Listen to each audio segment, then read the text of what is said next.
Hello there, Mad Mike here, and welcome back to the channel. So today we're going to dive into a subject that it's probably something that's going to come up a lot more in the future, um, but it's really the showdown that is about to happen between Netflix and Disney. And there's been some stuff that's been happening with Netflix recently, and the stuff that's going to happen when the Disney Plus service launches. That's going to change a lot of things on the Netflix platform, and it's probably going to make a lot of people gravitate towards Disney. But this is essentially going to be the streaming wars. This is going to be a streaming war between Disney and between Netflix. And really, right now, see, the thing is, Netflix has dominated the streaming market for a number of years now. I mean, you have alternatives now in some respects, like Hulu is probably the biggest one. You have Amazon Video, um, stuff like CBS All Access and things like that. But for the most part, you don't have an equal somebody that's on equal footing to Netflix. Um, when Disney Plus launches, they'll be pretty close. Just because Disney is going to pull all the stuff that they have on Netflix, and that content that they're going to lose, it's a double loss for Netflix essentially, because now they're going to be getting an immediate competitor with Disney Plus, and they're also going to be taking a hit on their own content because Disney has acquired the catalogs from Fox in the buyout. So you have any, you know, Disney branded properties, you have Marvel, Star Wars, Pixar, and National Geographic, and anything that was related to Fox. So now you have all of this content that is now migrating from the Netflix platform over to the Disney platform. And this is a serious loss for Netflix on a colossal level. If they get this stuff blacklisted, if they get, I mean, I'm assuming for the most part they have contractual agreements where this stuff will stay on there for a set amount of time. But the stuff that's moving over, once it moves over, it's not coming back. Or if it does come back, Netflix is going to have to pay their competitor in order to get it. Which again, they're just giving them money. So again, Disney wins in that scenario because they don't need to pay anything at this point to stream their own content on their own platform. Unlike Netflix, Netflix does have original content, but Disney actually owns the content that they are putting on the streaming service. So they really don't need to pay anybody to put it on there if they already own it. It's already their property. So you have a lot of that stuff. You're going to have original series that are going to be launched on there from the MCU stuff, which is going to be the same actors this time. They're probably going to relaunch all the Netflix Marvel shows on there, I'd imagine. And the other thing is, a lot of people were still watching Netflix because they really liked those Marvel shows, and they're all getting canceled. The only one that still has a season left is Jessica Jones season 3 is supposed to be coming out a little later this year. And that's going to be it. And they're not going to get any more new seasons on that platform. So it's unclear right now whether they're getting rebooted on Netflix, and with whole different actors and storylines and stuff, or whether they're just bringing everything over. And everybody's been pretty tight-lipped about that. Nobody knows about it. But you can see that Netflix is trying to replace that stuff already. They came up with Umbrella Academy, which I thought was mediocre, but um, they're trying to adapt other stuff to replace the superhero stuff that's getting taken away from the platform. And they're greenlighting a bunch of stuff across the board. And here's the thing that I think is the problem is that Netflix is starting to get desperate because they have had losses over the past few years, financial losses. And that's why they're greenlighting a lot of stuff because they're trying to find that next big thing to hit on, that next Stranger Things or that next Daredevil or something like that that is going to draw people to the platform. It's kind of like the same thing with HBO and Game of Thrones. They need that like signature thing that's going to make people subscribe to them. And use their platform, and that only they have. Again, that's the idea. But whether or not they can hit on that thing is completely up in the air. They have a Witcher series they're going to be coming out with, and a bunch of other stuff. But the thing that kind of sparked this thought with me today, of this thought of desperation, is this thing that they're putting on there, and they help produce it. and it's called uh, crap. Why can't I remember what it's called now?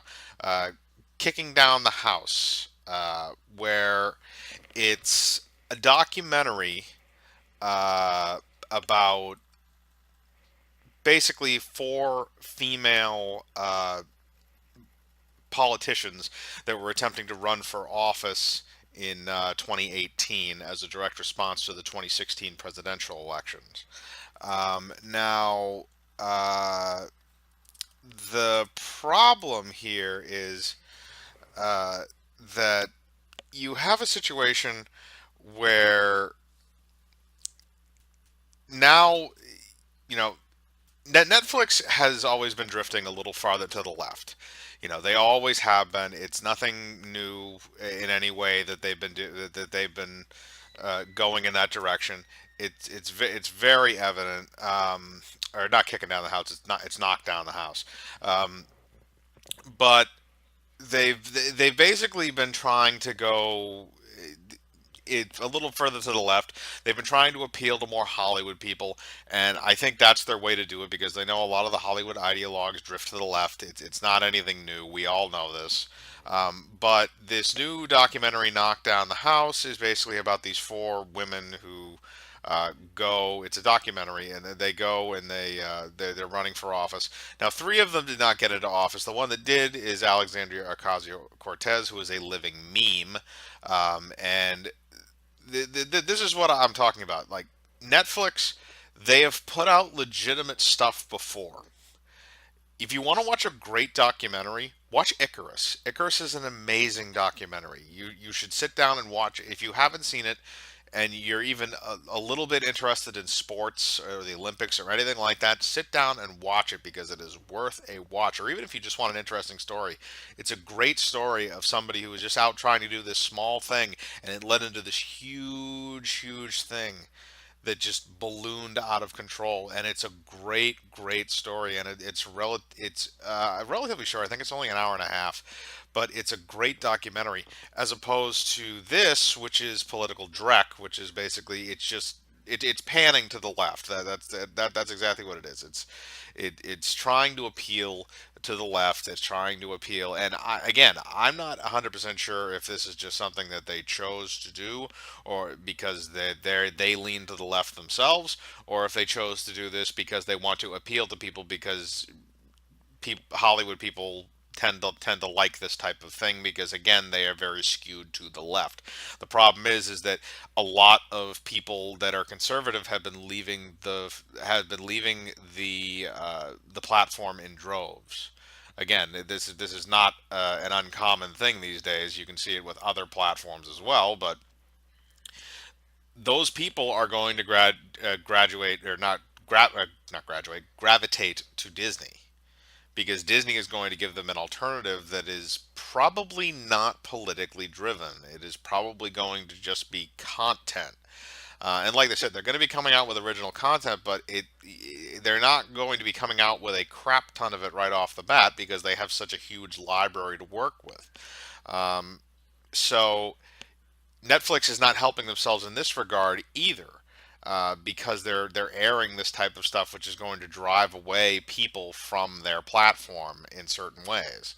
So, and I again, that's my personal thought is that they're trying to gravitate Hollywood people to the platform because they're looking for legitimacy. Again, that's why you have films that come out of there like Roma, which won I think 3 Oscars last year, or a few months ago. Actually, it was February.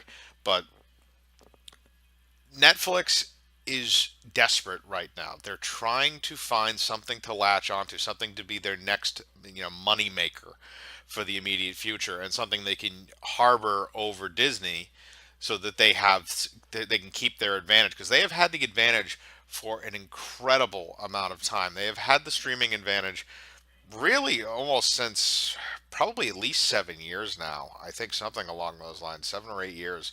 They've had this advantage in the streaming market over these other properties like Hulu and Amazon. And now that they're finally threatened by competition, this could be bad for Netflix, honestly, and especially if Disney Plus. puts out really good original content to complement the content that they already have, and they're taking this content away from Netflix in conjunction with that, you could see a lot of negative things happening to the Netflix organization. And I don't think they will go under by any chance. If this goes south for them, I don't think they'll go under. But Disney Plus could very easily dominate the streaming market. And honestly, I don't want to give Disney any more power than they already have because they basically dominate everything else at this point. But this could be bad for Netflix, and they need to be preemptive about it. And putting stuff out like Knock Down the House is not going to help your bottom line. What you need to do is you need to look at stuff. You need to say, okay, we need to put out a bet instead of just green lighting everything. Why don't you go through the projects very carefully and say, look, this seems like it's really good. This is promising. Let's do this. Let's do this. Let's do this. And then you act like actual producers and you produce the product and you make sure that it is not tampered with by people that are trying to use it as a grandstand or a political message, because that is one clear fire way to make people run away from your platform is to imbibe politics at this point, unless you're looking to attract just a specific amount of people and alienate everyone else. So this could be bad. But in a few, whenever Disney Plus launches, which I think is a little bit later this year over the summer, once that happens, I'd probably give it about 2 or 3 months for this thing to finally to start heating up. But this could get bad. This could get very bad for Netflix. And you know, I'm I'm still a Netflix subscriber, even though all of this crap is on their platform. I still like it because I can go watch Star Trek, or I can, go watch some old crappy movies or Monty Python or something like that. I like it for those things. I don't watch any of this other crap on it for the most part. But you know, if Disney Plus was offering the same thing to me and they didn't have this crap on there, and I could go and watch the same stuff and or better stuff and leave Netflix behind, I would probably drop my subscription, and I think a lot of people would as well if they were getting something better from a competitor. Then why would you stay with what you have? So it's something to think about for the future. It's something to seriously think about for a lot of people for their streaming services.